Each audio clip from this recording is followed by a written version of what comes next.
Bon, nous allons commencer. Donc, bonjour à nouveau à toutes et tous. Nous sommes donc aujourd'hui avec Tania de Montaigne et Agathe Anthony Motola. Je m'appelle Egline Bonzon, je suis éditrice chez Hachette Technique. Nous avons donc organisé cette rencontre pour la sortie de notre ouvrage français pour les troisièmes prépa métiers, en collaboration avec le livre de poche jeunesse, où est donc paru le livre de Tania sur Noir, la vie méconnue de Claudette Colvin.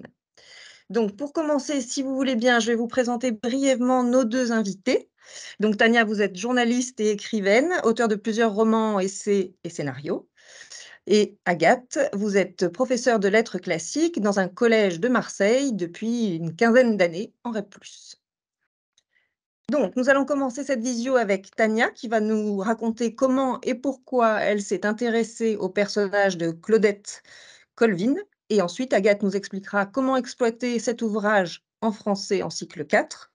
Et enfin, vous pourrez poser vos questions à nos deux auteurs dans le fil de conversation et nous les transmettrons donc aux auteurs. Je rappelle que cette vidéo est enregistrée et qu'elle sera ensuite disponible sur notre site internet. Donc, Tania, pour commencer, est-ce que vous pouvez nous expliquer comment vous en êtes venue à vous intéresser à Claudette Colvin? Je crois qu'il s'agit initialement d'un livre de commande. Oui, c'est ça, en fait, c'est mon premier livre de commande. C'était la première fois aussi que je faisais une incursion dans le monde de la biographie, puisque moi, je suis une romancière. Donc d'habitude, c'est moi qui invente, ce que je vais écrire et là, en fait, c'est les 2 éditrices et créatrices d'une collection chez Grasset qui s'appelle Nos héroïnes. Donc Caroline Forest et Fiammetta Wener, ont créé cette collection avec l'idée de demander à des auteurs femmes, au sens large, donc des historiennes. Moi, j'étais la première romancière. Donc de demander à des femmes de parler d'une autre femme qui aurait fait l'histoire, mais que l'histoire n'aurait pas retenue pour une raison ou une autre. Après, à chacune de trouver son héroïne, donc c'était ça, déjà le challenge et gros challenge parce que, par définition, parler de quelqu'un qu'on connaît pas, bon, bah, là, j'avais un horizon de pas d'idées qui s'ouvrait à moi et j'ai été sauvée parce qu'en gambergeant, je me suis souvenue, j'ai un petit classeur dans lequel je range des choses que je note, voilà, quand je tombe dessus en me disant: «Tiens, ça, je n'étais pas au courant» et donc je reprends ce petit classeur et à l'intérieur, je trouve, un papier que j'avais écrit, avec 3 lignes dessus où on disait qu'il y avait une adolescente qui aurait pu être Rosa Parks, mais qui l'avait pas été parce qu'elle était enceinte de son amant blanc. Cette adolescente, elle était décrite comme assez délurée, parlant fort, buvant. Hein, il y avait cette histoire qu'elle buvait. Et donc je m'étais noté ça parce que j'avais jamais entendu parler de cette jeune fille et puis voilà. Et donc à la suite de cette proposition des éditrices, bah, je leur ai dit: «Bah, j'ai ça, mais j'ai 3 lignes, en fait, donc peut-être qu'il y a rien» et elles m'ont dit: «Bah, vas-y, pars là-dedans, c'est fonce». Donc Et là, vous vous êtes lancée dans votre quête. exactement, qui était une vraie quête parce que, soudain, je me rends compte que cette adolescente, bah, elle est toujours en vie. Donc à l'époque, elle avait plus de 70 ans. Donc premier réflexe, bah, je la contacte, j'essaie de la contacter pour pouvoir lui parler. Là, on me fait dire qu'elle ne veut plus parler. Donc je me dis: «Bon, ben, ça marche pas». Mais en avançant, dans, un premier travail en fait pour, comprendre un peu qui est cette jeune fille, je me rends compte qu'à l'époque, elle avait un avocat qui était très jeune, Fred Gray, il avait 24 ans et donc que ce Fred Gray est toujours en vie. Donc je me dis: «Bon, alors là, ça c'est une autre piste». Donc me voilà partie à faire mon petit mail. Bon là, lui non plus, il voulait pas parler. Donc j'étais un petit peu, là, je me suis dit: «Bon, c'est pas évident», donc j'ai contacté les éditrices en leur disant: «Bah, écoutez, je sais pas si le sujet est bon, mais en tout cas, il y a quand même que des noirs qui veulent pas me parler, donc je sais pas quoi vous dire là-dessus» et en fait, elles m'ont dit: «Mais tu sais, c'est pas une collection d'entretiens, donc de toute façon, si tu racontes déjà les premières choses que tu as découvertes, c'est déjà quelque chose, quoi». Donc à partir de là, en fait, je me suis, dit: «Bah, il faut que je m'organise différemment». Déjà, en fait, il va falloir que dans l'écriture, je respecte le fait que Claudette ne veut pas parler. Donc ça veut dire que moi, déjà, je ne vais pas parler à sa place. Donc je vais utiliser ce qu'elle aura dit, à la fois dans sa biographie, parce qu'elle a fait une biographie très courte, et puis dans les premières interviews qu'elle a données, parce qu'ensuite, elle a été très angoissée quand il s'est agi de faire la promotion de ce petit livre. Et donc c'est suite à ça qu'elle a décidé qu'elle ne voulait plus parler. Mais il y avait quand même des propos. Donc, bah, je me suis dit: «Il y aura ça», et puis après, je me suis dit: «Bah, peut-être que mon enquête, ça peut être aussi d'aller la chercher dans les livres des autres. Qu'est-ce qu'on dit d'elle?» Puisque déjà, je me rendais compte que ces 3 lignes, c'était pas exactement, qui elle était. Donc je suis repartie du début, c'est-à-dire la personne que tout le monde connaît si on parle d'un bus aux États-Unis, Rosa Parks. Donc je suis allée, j'ai repris la biographie de Rosa Parks. Là, il y avait quelques lignes sur, Claudette Colvin, mais il y avait surtout beaucoup plus de lignes sur une femme que je connaissais pas non plus, qui s'appelle Joanne Gibson Robinson, qui est une femme déterminante, pour le boycott. Et donc, elle a aussi écrit une biographie, et dans cette biographie-là, elle parle de Claudette Colvin assez longuement, et elle en parle pas du tout comme les 3 lignes que j'avais. C'est-à-dire même, c'est l'inverse. Elle décrit une jeune fille plutôt réservée, plutôt timide. Je comprends, à la lecture de, sa biographie, celle de Rosa Parks, puis aussi celle de l'avocat de Fred Gray. Enfin, j'arrive à comprendre que de toute façon, c'est impossible que Claudette Colvin soit enceinte au moment où toute l'affaire a lieu, parce que personne n'aurait suivi, tout simplement. Donc je me dis: «Ah, alors voilà, là, il y a, c'est ça, en fait, qu'il faut raconter». Puisque la collection C'est s'appelle «Nos héroïnes», c'est par là qu'il va falloir aller chercher. c'est curieux d'ailleurs de voir comme les difficultés initiales que vous avez eues pour trouver ce personnage, arriver à la contacter, qu'elle refuse, trouver des premières indications biographiques qui s'avèrent assez vite, erronées. Déjà, on sent que ce personnage, il est assez intrigant. On comprend bien que l'histoire n'a pas été simple pour elle et que jusqu'à aujourd'hui, puisqu'elle refuse de parler encore maintenant, elle est toujours vivante, son destin a dû être particulièrement, difficile ou cruel d'ailleurs.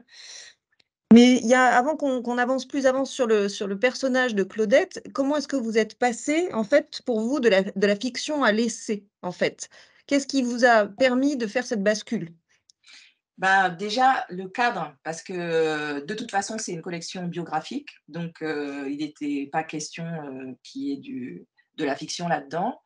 Et puis, au final, en travaillant, je me rendais compte que, la fiction, elle est dans tout, puisque, de toute façon, pour faire un héros ou une héroïne, il faut du mythe. Il va falloir qu'on raconte quelque chose, et souvent ce récit, c'est pas exactement la personne. Alors dans le cas de Claudette Colvin, c'est pas du tout la personne, mais au final, même Rosa Parks, c'est pas Rosa Parks, en fait.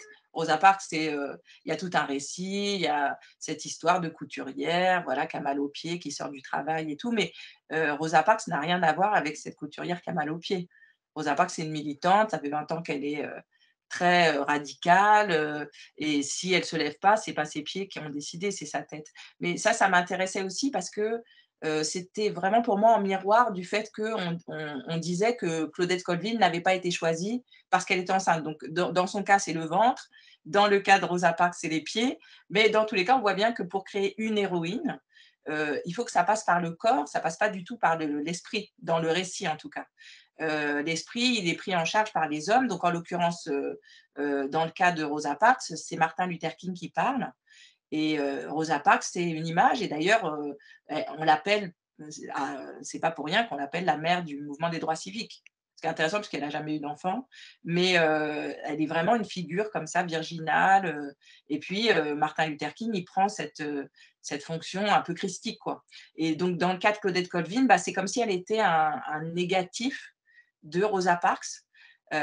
Et donc, pour moi, en fait, la façon d'attraper le livre, c'était aussi de justement, faire dialoguer en permanence, la mythologie, donc la fiction, et puis, la réalité de la vie de ces 2 femmes, mais aussi de Martin Luther King. Enfin, tout le monde est double, en fait, à partir du moment où on raconte quelqu'un, et où il s'inscrit dans une visée comme ça héroïque, historique, bah, c'est quelqu'un d'autre qu'on raconte, voilà. Donc ça, c'est là que j'ai trouvé moi le chemin pour que, ce qui m'intéresse dans la fiction et ce qui m'intéressait dans la découverte de l'écriture d'un essai, puissent, se rejoindre et en fait, ça m'intéressait parce que moi, mon sujet, c'était comment j'allais mettre de la littérature dans un objet, dont j'ai rien décidé en fait, c'est le réel et c'est lui qui guide. Donc pour moi, là, ça a été vraiment une porte d'entrée intéressante ça.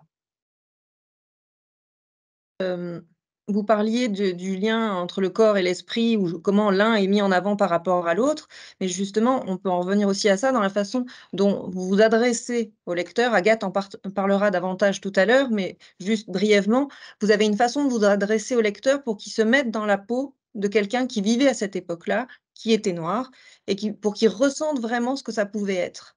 Et justement ce procédé, particulier, vous avez choisi et vous l'avez utilisé pour plusieurs raisons, expliquez-nous. Bah, la collection de nos héroïnes, il y a 3 contraintes. Donc la première, c'est il faut trouver son héroïne. La deuxième, c'est que la personne qui écrit doit être dans le livre d'une façon ou d'une autre. Donc après, à elle de se débrouiller, avec cette contrainte. Et puis la troisième chose, c'est que c'est le format. C'est-à-dire on pouvait pas, il fallait que ce soit une biographie qui soit brève. Donc moi, au fur et à mesure, je voyais bien que je commençais à rentrer dans cette ville, dans Montgomery, dans ce mouvement des droits civiques et il y a plein de donc Joanne Gibson Robinson, par exemple, cette femme dont j'ai parlé au début, qui elle, sans elle, il y a pas de boycott et c'est vraiment une figure, extrêmement importante que je ne connaissais pas non plus et donc je découvrais aussi qu'il y avait plein de gens, si ça a lieu dans cette ville, c'est pas un hasard, c'est que c'est une ville où les associations de femmes sont très actives et en l'occurrence, c'est elles qui prennent le bus. Donc c'est elles qui vont, pousser pour que quelque chose se passe à partir du bus et donc ça, il fallait aussi que je puisse le raconter et donc je voyais bien qu'au fur et à mesure, la place, vu que j'avais cette idée que chaque personne dont je parle est double, bon, bah, ça faisait qu'on était assez nombreux là d'un coup et plus moi. Sauf que moi, en fait, je suis quand même la personne la moins intéressante du groupe donc je me disais: «Comment est-ce que je vais être là sans pour autant faire écran, en fait?» parce que voilà et je me suis dit: «Bah, peut-être que ce qui serait intéressant» parce qu'en général, sur la question du racisme, il y a une posture qui consiste à dire, posture qui marche aussi, si on parle du sexisme ou d'ailleurs si on parle de n'importe quelle discrimination. C'est-à-dire que le premier mouvement, c'est de dire: «Ah, ça a pas l'air facile. Moi, j'ai pas cette vie-là, heureusement, mais vous, ça a pas l'air évident». Donc on est tout de suite très tenté de se défendre de ce qui a lieu en étant concentré sur tout ce qui diffère. Et donc je me disais, bah, peut-être que ma place, ça peut être de faire en sorte que ça puisse pas arriver. Et pour que ça ne puisse pas arriver, il faut que je trouve un moyen pour que la personne qui va lire soit, à côté de Claudette au moment où elle fera son geste dans le bus. Donc comment est-ce que je peux créer des conditions d'égalité? Bah, il va falloir que au fur et à mesure de la lecture, je retire des droits au lecteur, de telle sorte que quand il va arriver dans le bus, il est au même point que Claudette. Et que donc, à ce moment-là, il a compris que c'est pas une histoire de couleur. Parce que souvent, comme la phrase, c'est de dire on, on a fait cet acte-là parce qu'elle a cette couleur de peau, en fait, ce que ça induit, c'est l'idée que c'est la couleur de peau qui fait sujet. Alors qu'en fait, non, c'est le racisme, c'est simplement quand je dénie à quelqu'un la possibilité d'être un sujet, qui qu'il soit. Donc en fait, il faut trouver le moyen de remettre la question centrale, qui est celle de la discrimination, plutôt que tout le monde soit focalisé sur la couleur de peau, ce qui est en général ce qui se passe. Donc, bah, moi, je vais retirer ces droits au fur et à mesure, et donc je vais refabriquer aussi ce que c'est qu'un quotidien ségrégué, en fait. La ségrégation, c'est vraiment de la banalité. Donc, c'est aussi comment est-ce que je rends compte de ce que c'est. C'est pas spectaculaire. C'est-à-dire, c'est vraiment le principe d'une goutte d'eau qui tombe sur le front. Si elle tombe tous les jours, la première fois, on est un peu dérangé, puis après, en fait, ça devient une habitude. Ça devient votre vie. Donc, c'était ça aussi mon sujet, c'est comment est-ce que je vais, étape par étape, faire en sorte que ça y est, maintenant, c'est votre vie, c'est plus celle de quelqu'un d'extérieur et donc vous êtes dans le bus, pas au-dessus de Claudette, pas dehors, vous êtes dedans, à côté d'elle et donc tout ce qui va arriver maintenant et ben vous en êtes aussi dépositaire qu'elle, quoi. D'accord. Donc au fur et à mesure de votre ouvrage, on arrive à comprendre comment, cette jeune fille s'est engagée et ce qui peut être frappant, pour les lecteurs, d'ailleurs la cible qui est la nôtre aujourd'hui, c'est-à-dire les collégiens, c'est que, cette histoire est l'histoire d'une jeune fille qui a leur âge, en fait. Et c'était aussi un message, je crois, qui vous intéressait? C'est de pouvoir faire comprendre au lecteur que, quel que soit l'âge, en fait, il y a moyen de faire quelque chose. Oui et puis surtout, pour les plus jeunes, ce qui m'intéressait, c'était de montrer que, souvent on a l'idée que quelqu'un qui fait quelque chose qui va changer, le regard, c'est la personne la plus spectaculaire, c'est celle qui, bah, si on parle aujourd'hui, c'est celle qui va avoir 3 milliards de followers, dont tout le monde connaît le nom, la personne la plus populaire et cetera et moi je crois intimement que si, on peut vivre, comme on vit, aujourd'hui, c'est qu'il y a des gens dont on ne connaît absolument pas le nom, qui sont pas du tout spectaculaires, mais qui, à un moment, ont mis leur pierre à l'édifice et qui ont forcé la justice à être à la hauteur. Voilà. Et donc, c'était important pour moi de montrer à travers Claudette Colvin que c'est ça, en fait, la lutte. La lutte, c'est quand on oblige le droit à être une matière toujours en vie et qu'on ne laisse pas mourir les choses. Donc, aller de ce côté-là plutôt, c'est-à-dire qu'est-ce que moi je peux faire, qu'est-ce que c'est la citoyenneté et c'est quoi, ça passe par quoi? Bah, ça passe par ça. Et elle, elle est d'autant plus emblématique pour moi que c'est vraiment quelqu'un qui fait un acte parce que ça lui semble être la chose, la seule chose à faire. Elle le fait en conscience aussi, parce qu'elle va maintenir son geste, malgré, tout un tas de choses qui vont lui arriver et ça aussi pour moi c'est important, cette idée-là de dire: «Bah, voilà, quelqu'un fait quelque chose, pas pour qu'il se passe, qu'elle soit célébrée dans des stades, en permanence, mais parce que pour elle, déjà rien que pour elle, c'est pas possible que les choses se passent comme elles se passent là. C'est-à-dire c'est pas possible qu'on continue à la considérer comme un objet et donc je me disais: «Bah, j'espère que des adolescents qui liront ça se diront: "Bah, en fait, oui, on a tous quelque part, un peu de Claudette en nous et donc il y a plein de choses qu'on peut faire". Encore plus nous parce qu'on est dans une démocratie et que, il y a pas de ségrégation, donc on peut encore plus, utiliser ce pouvoir qu'on a en tant que citoyen et heu et voilà et que c'est là que ça se joue. Alors, en tout cas, peut-être qu'elle ne se rend pas compte de tout ce que vous avez fait pour elle, mais Claudette désormais sera bel et bien connue puisque au-delà du roman que vous aviez publié aux éditions Grasset, il y a donc cette version pour la jeunesse au livre du poche. Il y a eu une pièce de théâtre, il y a une exposition actuellement au Centre Pompidou, une exposition immersive sur la vie de Claudette. Donc il y a énormément de choses que vous avez initiées en fait en France autour de cette personne qui est devenue un personnage bien malgré elle en tout cas. Si vous le voulez bien, on va maintenant passer, à Agathe, qui va donc, prendre le relais de Tania pour nous expliquer comment est-ce qu'on peut utiliser cet ouvrage dans les cours de français de troisième, notamment par le biais, l'objet d'étude «Agir dans la cité, individus et pouvoir». Agathe, c'est à vous. Bonjour, donc je vais reprendre certaines choses que Tania a dites justement. Alors la première, moi, ce qui me semble très important, c'est que c'est un texte, qui est court et très clair pour les élèves. Donc là, il y aura pas de problème pour eux de difficultés majeures par rapport au vocabulaire et donc ça peut que faciliter en fait l'entrée dans la lecture.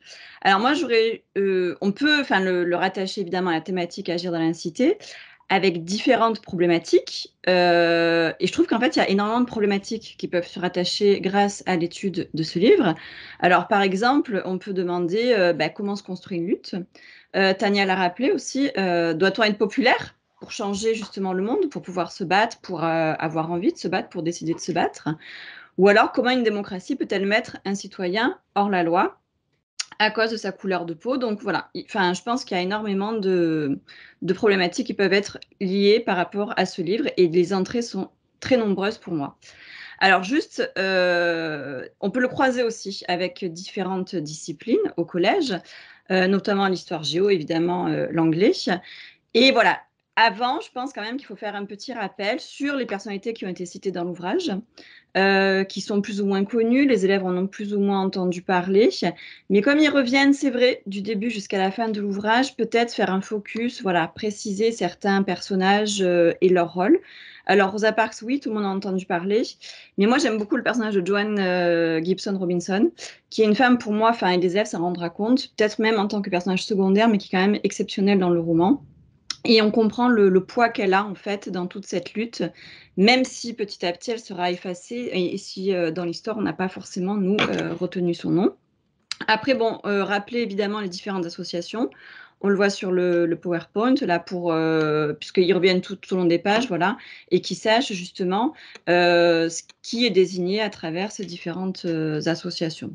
Une fois que ce préambule est fait, une fois que les bases, j'ai envie de dire, sont posées, on peut rentrer facilement. Alors moi, je rentrerai d'abord, je parlerai évidemment du genre de la biographie, qui est à découvrir en troisième. Alors on parle de biographie et d'autobiographie en troisième. Et aussi donc de ce début d'ouvrage qui peut être déconcertant comme pour les élèves, comme vous l'avez dit. Donc on veut qu'ils soient plongés directement dans l'univers. Donc un incipit un peu, moi ça me fait penser un peu à de l'hypnose. Voilà, il y a beaucoup de verbes à l'impératif, plonger, souffler, suivez.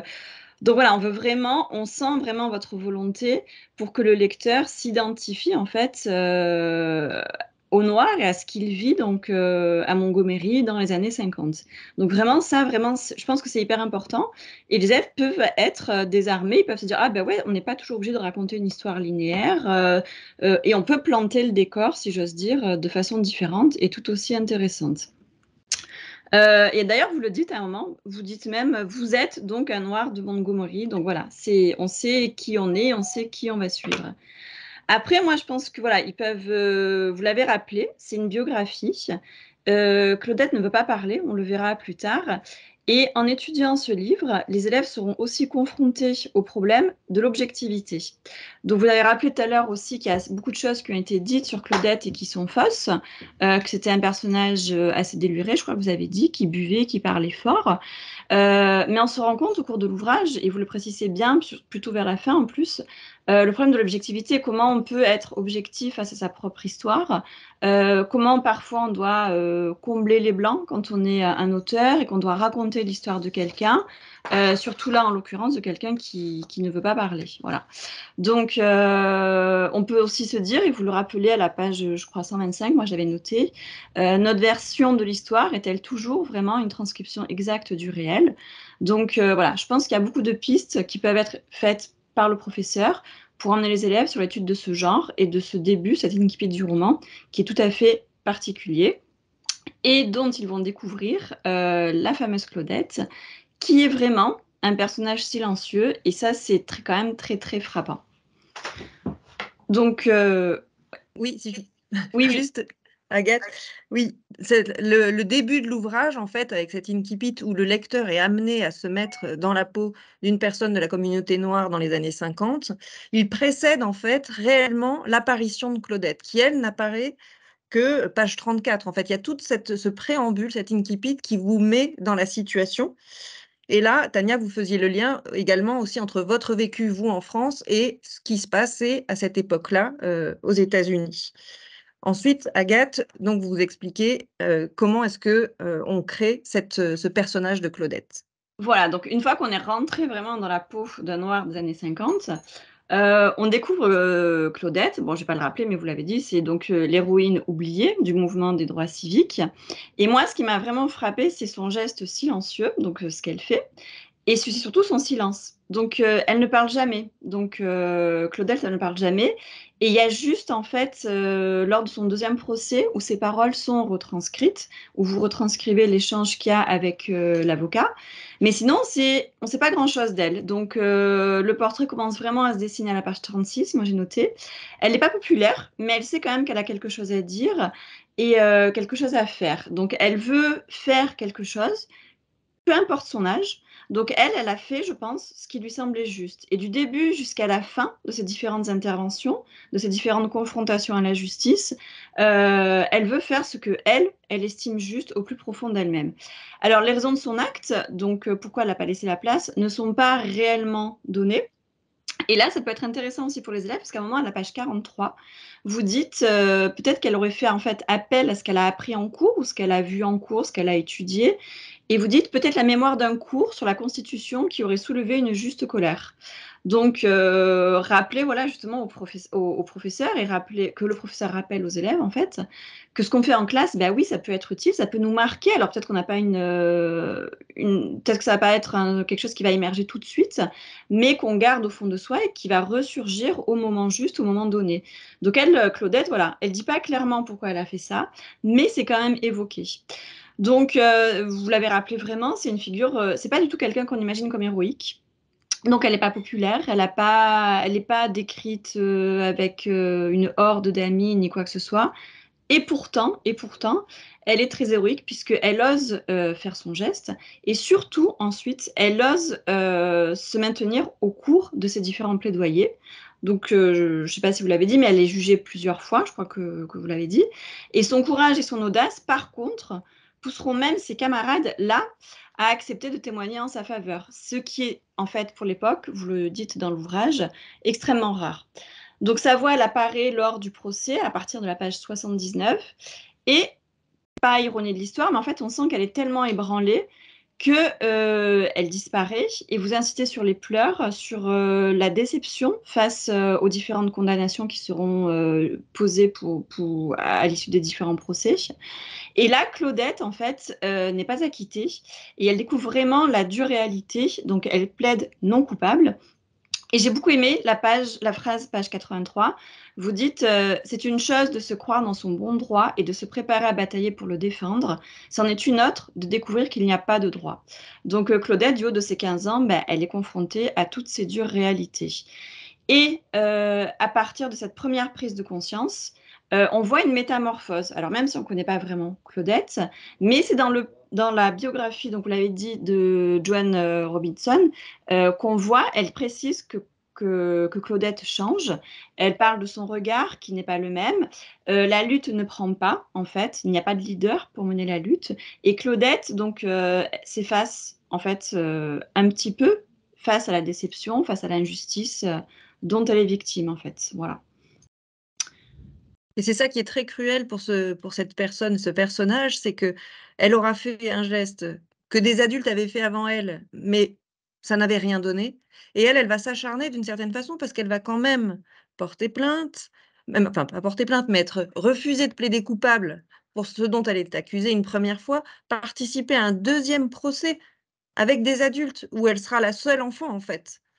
C'est ça. Et maintenir ses dires face à C'est une ça. cour de justice avec des adultes qui l'interrogent, qui essayent de l'impressionner et elle ne lâche rien. Même si elle est toute petite, elle ne vaut rien d'une certaine façon, puisqu'en plus, entre-temps, on a découvert qu'elle avait été enceinte, et tout ça, qu'elle avait été chassée de l'école pour ça, enfin, qu'elle avait dû déménager. Elle s'est maintenue face aux adultes, malgré Bah, tout. et c'est ça, hein, elle est particulièrement tenace hein, et admirable. D'ailleurs, c'est dit hein, dans le livre, l'acte de cette jeune fille pousse au respect Rosa Parks et Joan Gibson Robinson. Hein, elle admire cette jeune fille pour ce qu'elle a fait. Donc elle s'isole quand même malgré tout suite au second procès parce que c'est quand même dur. Hein, ce qu'elle a vécu, c'est totalement, pour elle, c'est inacceptable. Elle explique un peu qu'elle fait ce qu'on lui a dit, hein, de ne plus parler, de se retirer. Bon, voilà, elle a d'autres choses auxquelles elle doit penser. Donc, elle s'efface. Donc, c'est vraiment pas une militante, hein, c'est au sens propre. Donc, ça, c'est important de le rappeler aux élèves, de leur montrer qu'on peut combattre à 15 ans, quelles que soient les conditions, quelles que soient les injustices qu'on encaisse, parce que franchement, c'est dur. Hein, elle a encaissé les coups plusieurs reprises, hein, donc il faut le faire. C'est une bonne élève. Mais voilà, donc elle a osé, la petite, vous dites, a osé un geste qui force quand même le respect d'autres femmes qui n'ont pas osé se lever, peut-être, et qui le feront du coup aussi plus tard. Donc il y en a qui l'ont fait aussi, mais il y en a d'autres qui vont répéter ce geste justement juste après elle. Et elle veut pas être populaire, hein, vraiment. Enfin, je veux insister sur ça, qu'il faut rappeler aux élèves. Elle veut pas être populaire. Je pense que c'est vraiment l'idée. Enfin, moi, d'après ce que j'ai lu du livre, c'est vraiment l'idée de justesse qui meut Claudette, qui l'a fait agir, qui l'a fait se comporter de la façon dont elle se comporte. Et d'ailleurs, quand elle est interrogée par le juge, lors de son second procès, elle n'hésite pas, hein, quand on la questionne sur les raisons du boycott, qu'on veut lui faire dire certaines choses, elle tient droit, hein, elle tient le cap. Et vraiment, elle dit, nous avons refusé de prendre le bus parce que nous étions maltraités avec grossièreté, avec méchanceté. Voilà. Et elle le dit très posément, très calmement. Donc, je pense que vraiment, cette question de la popularité peut être discutée avec les élèves. Est-ce qu'il faut être populaire pour agir ou pas?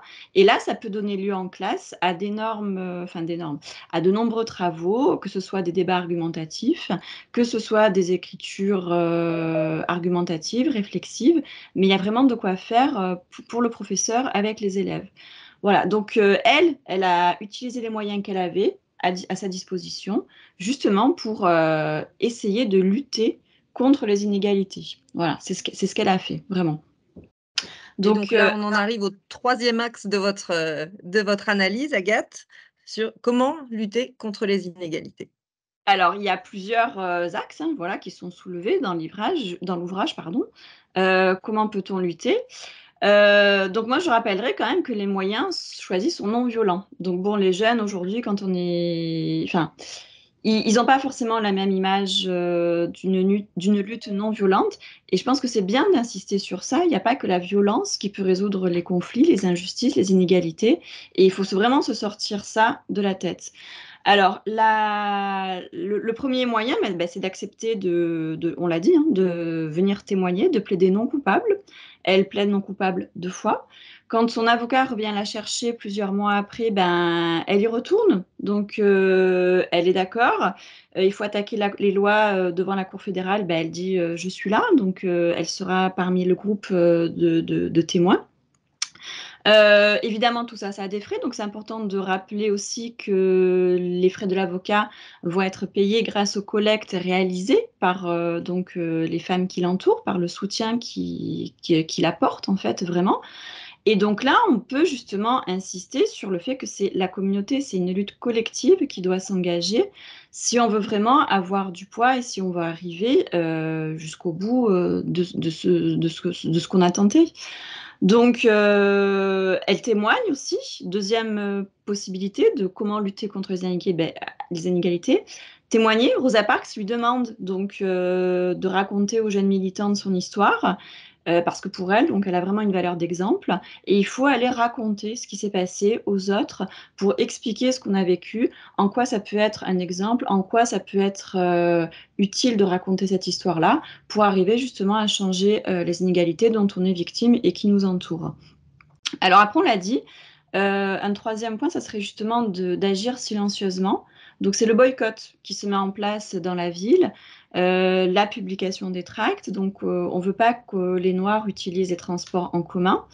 Donc c'est Joanne Robinson qui va rédiger les premiers tracts. Et je crois que vous dites à peu près 52 000 tracts vont être rédigés et distribués dans la ville, ce qui fait qu'en fait le boycott aura duré plus de 380 jours, alors qu'au début c'était quelque chose qui devait être assez éphémère et assez court. Alors j'aime bien le moment où on dit il faut agir ensemble. Vous parlez des hommes enfin vous dites pas ça clairement, hein, c'est pas les hommes et les femmes doivent se répartir les tâches, mais vous dites pendant que les hommes mènent les tractations de couloir, les femmes elles sont dans la rue. Et les tracts, du coup, sont distribués de main en main. Et le bruit court, sans qu'on sache exactement d'où il est parti. Et ça, je trouve que c'est vraiment bien à aborder avec les élèves. Il faut vraiment qu'on arrive à se dire, il faut se mettre à plusieurs. Si moi, je ne peux pas être dans la rue pour distribuer les tracts, on va faire autre chose ailleurs. Moi, je ne peux pas être, puisque je suis une femme aussi, donc c'est un point important aussi, on ne peut pas l'aborder ici, la condition de la femme, le pouvoir de la femme. Moi, je ne peux pas être dans les couloirs, dans les bureaux avec les hommes. Du coup, je suis dehors, je paye les tracts. Même si on me dénonce, je dirais que oui, je suis prête à rembourser les photocopies, etc. Donc voilà, les hommes ont leur rôle, mais les femmes, vraiment, la place de la femme dans cet ouvrage est très importante et elles ont quelque chose à donner. Et après, donc vous l'avez évoqué aussi, il faut vraiment un leader et une héroïne pour que la lutte se mette en place. Donc, l'héroïne, malheureusement, ça n'aura pas été Claudette. On n'a pas réussi à construire le mythe dont vous parliez tout à l'heure, le mythe de Claudette qui s'efface pour plusieurs raisons, dont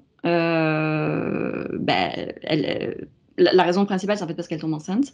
Donc, elle tombe enceinte, elle ne peut pas être choisie comme une héroïne. Donc, ce n'est pas Rosa Parks. Donc, elle ne peut pas devenir Rosa Parks. Et vous le dites aussi, c'est Rosa Parks qui va être choisie, mais elle aussi sera silencieuse, et c'est Martin Luther King qui va devenir sa voix. Donc le leader, ce sera Martin Luther King, qu'on viendra chercher à plusieurs reprises. L'héroïne, c'est Rosa Parks, et le discours de Martin Luther King, qui est retranscrit dans les pages, explique vraiment les raisons du choix qui se porte sur Rosa Parks. Donc il répète plusieurs fois dans son discours, vous le dites, je suis heureux que que ce soit arrivé à Madame Parks, puisque en fait tout le monde la voit comme une personne mignonne, vous dites à un moment. Mais c'est la femme que tout le monde respecte. Donc elle est modeste, elle sait parler quand même à la classe moyenne, elle a l'allure, elle a les codes, elle sait se présenter. Donc on la voit quand elle va se présenter à ses différents procès, bien habillée, avec les gants, etc. Donc voilà, elle peut raisonner, c'est elle vraiment qui va devenir, comme vous l'avez dit aussi, la mère des droits civiques, une mère silencieuse, moi j'insisterai quand même sur ça, une mère silencieuse mais bienveillante, donc elle aussi est très courageuse et elle aussi est très humble, donc à aucun moment on voit que, elle sait garder sa place et elle sait s'effacer quand il faut devant Martin Luther King, qui lui par contre parlera vraiment à sa place. Alors, vous notez bien dans l'épilogue, vous revenez sur la situation en France, et ça aussi, c'est à aborder avec les élèves, je pense. La lutte n'est jamais terminée.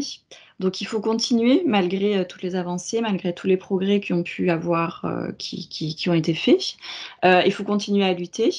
Et donc, moi, je conclurai sur le fait qu'en fait, cette histoire, elle montre comment se construit une lutte. Mais elle rappelle aussi que le travail de la République, c'est de faire en sorte que les gens n'oublient pas en fait qu'ils sont des citoyens et que seule une lutte collective, et vraiment j'insisterai sur la collectivité, seule une lutte collective pour les droits civiques peut fonctionner. Voilà. Après, vous rappelez aussi que, et très justement, que faire ce qui est juste, ben, c'est pas si simple. Et oui, même si ça nous semble compliqué, il faut, on l'a dit, quel que soit son âge, quelle que soit sa couleur de peau, quelle que soit notre condition, il faut oser agir d'une façon ou d'une autre. Alors quand même, votre épilogue se termine sur une note d'espoir, voilà, donc vous le dites clairement. Il faudrait être aveugle pour ne pas voir que pour 100 recul, il y a quand même 1000 avancées. Et vous dites, c'est sur elle que je mise. Et vous rappelez aussi que lors de la rédaction de votre ouvrage, il y a quand même un président noir américain qui a été élu et que c'était la première fois et qu'on l'attendait depuis longtemps. Donc voilà, donc je pense que les thèmes sont multiples, variés, que c'est vraiment un ouvrage riche qui ne peut qu'intéresser les élèves. Je répète vraiment par la facilité de l'histoire, par le choix du vocabulaire et par la brièveté de l'ouvrage qu'ils ne sont pas forcément habitués à maîtriser et qu'ils découvriront, je pense, avec grand plaisir au cours de leur année de troisième. Voilà ce que j'avais à dire. Merci. Est-ce que Tania, vous voulez ajouter quelque chose ou on commence à Non, prendre c'était les juste, questions? juste un Allez-y. petit point, c'est qu'en fait Claudette n'est pas choisie pas parce qu'elle est enceinte. Oui, Vraiment, mais ça ça c'est important aussi. parce que en fait, Ouais. c'est pour ça qu'il est très fort ce récit parce que très vite, c'est vers ça qu'on va. Mais en l'occurrence, non, elle n'est pas choisie parce que au moment où elle fait son Il n'y a geste, pas tout ce qu'il faut. on se dit: «Bah, c'est plus le temps d'avoir une adolescente, on ne sait pas ce qu'elle va devenir». En plus, elle est très pauvre, elle est très noire Oui. et c'est vraiment sur la question de l'image et du moment, en fait. Donc c'est ça aussi qui est intéressant, c'est que bien qu'elle soit très jeune, elle est déjà dépassée, en fait. C'est C'est ça. plus le temps d'accompagner des gens, simplement parce qu'ils auraient vécu une injustice et qu'ils auraient le courage de la faire valoir. Maintenant, c'est le temps de l'image, la télévision est devenue un peu omniprésente. Il y a des circonstances, historiques et juridiques qui font que c'est très, ça flambe un peu chez les blancs pauvres du Sud et donc il faut produire, l'image d'une victime qui sera, enviable pour les noirs, et pas effrayante pour les blancs et donc ça ne peut pas être Claudette. Et Voilà. d'ailleurs, vous le dites très clairement, hein, quand vous faites le portrait de Rosa Parks, vous dites son allure, ses cheveux, etc. C'est vraiment l'image de la femme, pas parfaite, voilà, mais c'est l'image qu'il leur fallait pour pouvoir rentrer dans la lutte. C'est clairement dit dans votre livre, je ne sais plus exactement à quelle page, mais vous le dites clairement, les cheveux, l'allure, elle a les codes. Vous dites, elle a même les codes pour pouvoir parler aux autres. Alors, si vous voulez, on va bientôt prendre donc les questions. La première, l'exposition au Centre Pompidou va-t-elle être itinérante? Tania? Alors, on sera à Toulon fin décembre. Donc, je ne sais pas s'il y a dans les personnes qui sont présentes aujourd'hui, s'il y a des gens qui sont dans ce coin-là, mais l'idée, c'est qu'on va faire justement dans une des salles du théâtre, il y aura l'exposition noire. Dans une autre salle, on jouera la pièce L'Assignation. Et l'idée, c'est vraiment de faire un parcours pour les élèves entre ces deux propositions et de faire des ateliers après autour de ça. Alors une autre question sur l'adaptation en bande dessinée. Agathe, je pense pour avoir la réponse, vous ne l'avez a priori pas testée auprès de vos élèves, mais j'imagine qu'on peut, l'analyser sous les mêmes angles que le l'essai, paru au livre de poche, jeunesse. Est-ce que vous avez vous-même, Tania, été en classe avec la BD ou avec l'essai, Bah, paru? avec les 2 parce qu'avec, quand la BD est sortie, avec Émilie, on a accompagné, donc on est, Émilie, c'est la dessinatrice, Émilie, pardon. pardon, Émilie Plateau qui est celle qui a dessiné et adapté, hein, parce que c'est vraiment son regard, sur le livre, et avec des classes du coup plus jeunes, donc c'était intéressant aussi et c'est vraiment, c'est intéressant aussi parce que les questions qu'Émilie a dû se poser, qui sont des questions à partir du moment où on doit dessiner quelque chose et dans la mesure où moi, je laisse, dans un livre, on peut vraiment laisser des espaces qui ne sont pas résolus. Oui. Donc je peux dire à des moments, elle croit que c'est ça ou elle a dit que c'était ça. Mais est-ce que c'est ça ou pas? Moi, j'en sais rien. Mais alors, par exemple, sur la question du moment où elle rencontre cet homme dont elle va être enceinte, moi, je ne peux pas dire, si c'est un viol, si c'est une vraie histoire, si j'en sais rien.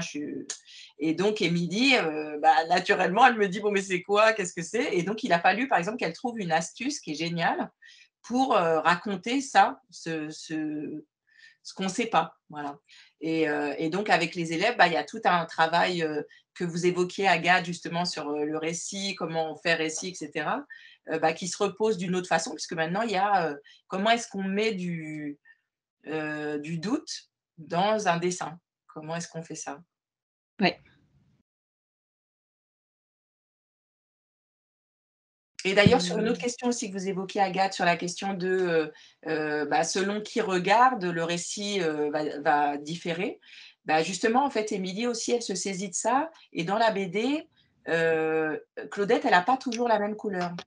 Ah oui, oui, mais je Selon pense qui que c'est la bien regarde, d'expliquer. elle va être, plus ou moins noire, enfin, voilà, parce que, ce qu'elle essaye de mais c'est génial qu'elle ait trouvé cette façon-là de le faire, parce que finalement une couleur, c'est, que du culturel. Donc c'est qu'est-ce qu'on projette sur, une couleur ou une autre, et donc elle a trouvé cette astuce qui est super, c'est-à-dire qu'il y a vraiment des moments où, Claudette, elle va être sur fond blanc et puis d'un coup, en fait, quand elle est confrontée à la ségrégation, d'un coup, elle devient noire, quoi.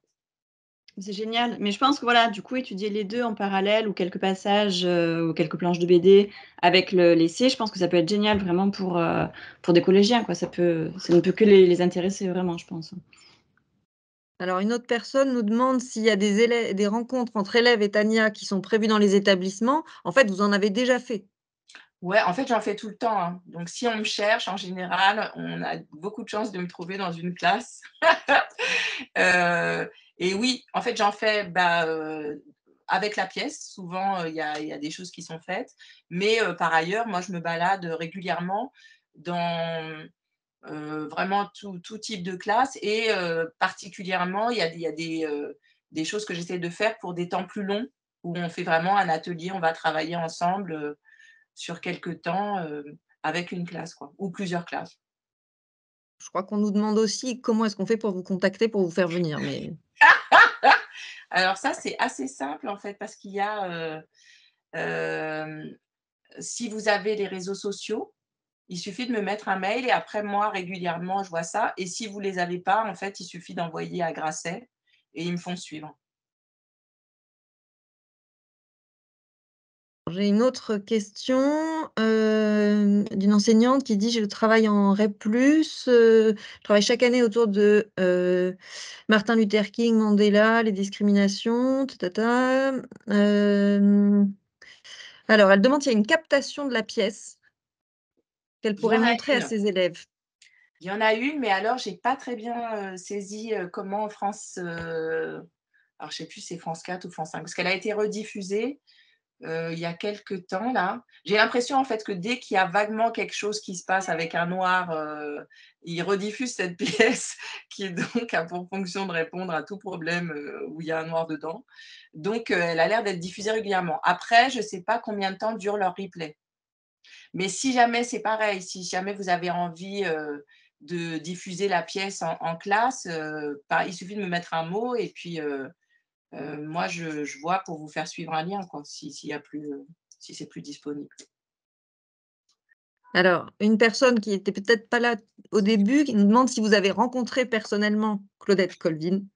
Alors ça, c'est la grande question parce qu'effectivement, non, je l'avais pas rencontrée et là, comme il y a eu l'expo, je me suis dit, sachant qu'elle a 83 ans, je me suis dit: «C'est quand même, faut tenter le coup» parce que, voilà, je suis allée voir, Beaubourg et je leur ai dit: «Est-ce que vous acceptez, si jamais j'arrive à la trouver et tout ça, est-ce que vous acceptez de payer un billet d'avion et un hôtel?» et voilà.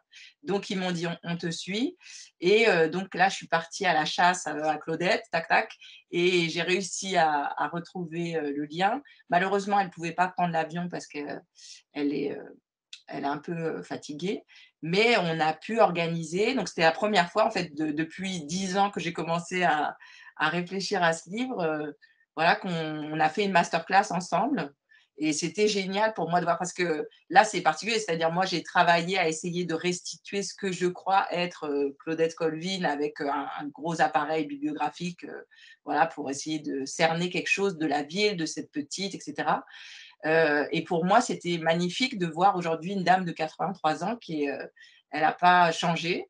Donc elle est vraiment, toujours en train de dire qu'il faut continuer à se bouger et ce qui était intéressant, c'est qu'en plus, parce que les questions qui lui étaient posées, c'est des questions: «Oui, aujourd'hui, votre communauté, Black Lives Matter» et cetera et en fait, on lui disait: «Quel est le message que vous donnez aujourd'hui?» En fait, elle dit: «Bah, le message, c'est qu'il va falloir continuer, à se mobiliser, mais il faut se mobiliser pour les droits de tout le monde, en fait, c'est pas une question de couleur» et heu et je trouve que, c'était déjà ce qu'elle racontait quand elle avait 15 ans. C'est-à-dire, son sujet, c'était pas de savoir, si elle a une couleur ou une autre, c'était, de dire en tant que citoyenne américaine: «Ça, c'est pas possible. C'est-à-dire ce que vous me faites là n'est pas recevable» et bah, elle est toujours là, toujours sur cette idée-là donc pour moi, c'était vraiment formidable. Et est-ce que lors de vos rencontres, avec des lycéens ou des collégiens autour de cet ouvrage, ils ont une lecture ou une perception des choses, qui vous surprend ou ça va dans le sens de ce que vous attendiez? Ou est-ce qu'ils ont une façon de décrypter les choses en résonance avec leur vécu actuel qui peut peut-être, soulever d'autres choses? Bah, en fait, ce livre, pour moi, il est vraiment, formidable parce qu'il m'a permis parce que il est sorti il y a 8 ans quand même, donc heu, je pensais pas qu'il voyagerait autant, et surtout je pensais pas parce que, je travaille avec vraiment des publics aussi très différents donc je fais régulièrement des ateliers, en prison et en fait, cette pièce, on m'a demandé de venir la jouer en prison lieu où j'étais jamais rentrée et j'ai dit: «C'est un peu bizarre de juste rentrer, sortir, donc on va faire un travail au long cours aussi». Les détenus vont écrire des textes à partir de la première phrase de noir, sachant que c'est désormais vous êtes et c'est à eux de trouver la suite et ensuite moi je vais inclure leurs textes dans, la pièce et on va la jouer ensemble et donc c'était intéressant de voir où est-ce qu'eux ils attrapaient les choses et en fait c'est toujours ça qui est formidable avec ce livre, c'est que selon les endroits où je vais, et ben, il peut attraper à plein d'endroits très différents. Donc, sur la question des femmes, mais c'est aussi sur la question de se sentir un peu étranger, sur la question de se sentir démuni aussi, bah, qu'est-ce qu'on fait, etc. Donc, il y a plein de. Chacun s'en saisit à des endroits que je trouve fabuleux, quoi. Donc, à la fois, je suis toujours étonnée et en même temps, je suis toujours ravie de voir que ça déploie une volonté de faire des trucs. Voilà. Donc, ça me plaît beaucoup. Parce que c'était vraiment ce qui me tenait à cœur dans le livre, c'était de comment est-ce que moi, je pouvais remettre la question de la lutte à l'endroit de chacun. Oui, ça, on l'a bien vu par vos 2 interventions, que ça puisse éveiller chez, nos collégiens une envie de s'investir et de faire quelque chose à leur niveau, sans en attendre pour autant, quelconque gloire ou je ne sais. Ça serait bien qu'effectivement ça puisse infuser dans leurs jeunes esprits. Hem, on nous demande également si le support sera disponible. Oui, il sera disponible. Pour les personnes qui ont, assisté à la visio, en fait, on vous enverra, demain un lien avec, l'accès à la visio, pour la regarder ou la transmettre si vous le désirez. Il y aura également le PowerPoint, accessible. Est-ce que, nos auditeurs, auditrices ont d'autres questions? Ou bien nous allons arriver, lentement à la fin de notre temps partagé? Je ne sais pas si Juste, je rajoute un petit truc au cas où, je ne sais pas si ça peut aider comme support, c'est pas la captation de noir, mais il se trouve que là, on a fait un truc, hybride un peu, pour, France 5 qui va être diffusé vendredi, qui est sur la question du racisme, mais pris du côté de la race. Et donc, ça c'est à la fois ça mélange une captation, et en même temps aussi des extraits de textes qui sont lus par des comédiens, qui sont tous en lien avec, soit dans le sens, donc il y a des textes qui sont le code noir, des textes, qui vont être, des textes, qui ont été écrits par des officiers nazis, mais c'est aussi, Frantz Fanon, c'est aussi, James Baldwin, c'est aussi Simone Veil et cetera. Donc l'idée aussi, de de partir de quelque chose qui est une évidence pour tout le monde, et que ça existerait d'une façon ou d'une autre, et de voir comment est-ce que, on peut s'en déprendre, quoi, voilà. Donc voilà, je ne sais pas si ça peut être un outil aussi qui peut éclairer, ou aider, mais il sera disponible, c'est diffusé vendredi et ensuite là, pour le coup, c'est un replay qui va durer plusieurs mois, je pense. alors une autre question, en lien avec, la mise en scène, de l'ouvrage. Comment avez-vous mis en lien les textes produits et la mise en scène? Alors moi, ce qui est super, c'est que j'ai rien fichu. Donc vraiment, c'est bien de demander à moi. C'est, Stéphane Fuenquinos, le metteur en scène qui a lu le livre et lui, tout de suite, il a eu une idée de, comment il voulait, adapter le livre. Donc c'est vraiment son adaptation, c'est-à-dire il s'est recentré vraiment sur Claudette, donc toutes les parties qui sont, où moi je parle de moi n'y sont plus, et il arrive, c'est que des coupes, hein, il n'y a pas du tout de rajout ni rien, mais avec les 25 pages qu'il a adaptées, il y a vraiment, tout l'itinéraire de Claudette et ça vraiment c'est lui, mais de la même façon que la bande dessinée, c'est vraiment le regard d'Émilie Plateau sur le livre. Parce que moi, a priori, le livre, je l'ai écrit une fois, ça ne m'intéresse pas du tout de réécrire en permanence. En revanche, de la même façon que je suis passionnée par le fait d'aller régulièrement travailler et écouter des élèves et de voir ce qu'eux, ils ont mis dans ce livre, ça m'intéresse que ça ait éveillé le talent de tous ces gens, quoi. C'est ça qui est fabuleux. Donc voilà, moi, j'ai rien fichu, hein. Je tiens vraiment à le dire. Ouais, enfin vous jouez quand même, sur scène? Oui, alors après, voilà, c'est le pouvoir maléfique de Stéphane Fuenquinos, parce qu'au début, évidemment, j'avais dit non, puisque c'est pas mon métier. Mais lui, ce qui l'intéressait, c'était cette voix qui est celle du livre, de la conserver. Et donc, il m'a dit, bah, dans la mesure où c'est toi qui parles dans le livre, ça me paraît très bizarre que ce soit quelqu'un d'autre qui le fasse. Et c'est pour ça que j'ai dit oui, parce qu'en l'occurrence, là, moi, je ne suis pas du tout comédienne et je peux pas. Demain matin, vous ne me verrez pas en train de jouer Hamlet. Mais comme là, il s'agissait d'être moi, bon, ça, je peux essayer de faire en sorte que ça advienne. Alors, une autre question, sur la dernière ligne droite. Concernant la langue, sous quel angle avez-vous travaillé? Registre, phrase, ponctuation? Alors là, c'est plutôt à Agathe, qu'il faut demander, C'est pas moi qui l'ai écrit, donc elle, la pro de du décryptage. non, Non, moi, en fait, mais mon travail, dans l'écriture, c'est toujours de me demander comment je vais, trouver les moyens littéraires de de ce que je veux fabriquer. Ça, c'est vraiment de l'architecture. Donc mon sujet, c'était de dire: «Il faut que je colle, que le lecteur et moi, on soit collés dans cette aventure et que je trouve les moyens pour que ça soit pas possible de se distancier». c'est pour Et ça que donc c'est assez pour ça, injonctif. notamment, il y avait, la nécessité pour moi de dire: «Il faut, puisque je vais parler de trucs très violents, il faut que je le fasse très gentiment». Parce que si je suis à la hauteur de la violence que je raconte, en fait, très rapidement, moi, quand on me fait ça, je m'en vais, en fait, je dis: «Bon, bah, débrouillez-vous», donc je me suis dit: «Il faut vraiment que moi, je sois du côté de la douceur et que, ce trajet-là, moi, je sois très enveloppante et très englobante pour le lecteur, pour dire: "Voilà, on va y aller ensemble, voilà ce qui va se passer", et que très gentiment, je lui retire des droits.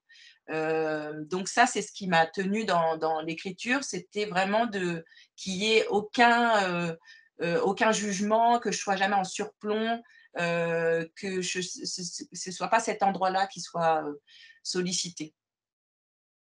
Non, mais c'est bien retranscrit justement. On sent vraiment tous les efforts pour, comme vous le dites, rentrer en douceur dès le début, et après, enfin, je veux dire, c'est je l'ai dit, hein, c'est pas une écriture difficile, enfin, notamment pour les élèves. Il y a pas de difficulté majeure, c'est vraiment quelque chose, on rentre avec vous et on suit le parcours, très facilement de Claudette et des personnages qui gravitent autour d'elle. Alors, je vous remercie toutes les 2. Est-ce que par rapport, à l'ouvrage, l'autre ouvrage qui était donc notre manuel de français 3e prépa métier, est-ce qu'il y aurait des questions de nos auditeurs, auditrices, visionneurs, visionneuses? Bon, en tout cas, plusieurs messages de remerciements. Merci pour la clarté du propos et votre enthousiasme, ça donne envie de travailler votre livre avec les élèves. Donc je Ah! pense que vous allez crouler sollicitations, Tania. Bah, je suis ravie, j'aime bien Vous allez crouler, être donc occupée pour les 6 prochains mois. ouais, ouais, bah, super. Donc n'hésitez pas en tout cas, à consulter l'ouvrage de Tania ou, le manuel de français dans lequel Agathe a produit plein d'autres séquences sur justement ces thèmes d'agir, de responsabilité, d'investissement et de responsabilité individuelle et collective en lien avec, le programme de français. En tout cas, je vous remercie toutes et tous, d'avoir participé à cette, visio, nos 2 autrices, mais également tous nos auditeurs et auditrices, et j'espère qu'on aura à nouveau l'occasion, une autre fois, de vous présenter des duos de ce genre pour parler de nos ouvrages. Merci à toutes et tous et on mettra la visio en accès libre dès demain. Merci à tous et bonne soirée. Merci beaucoup. Merci.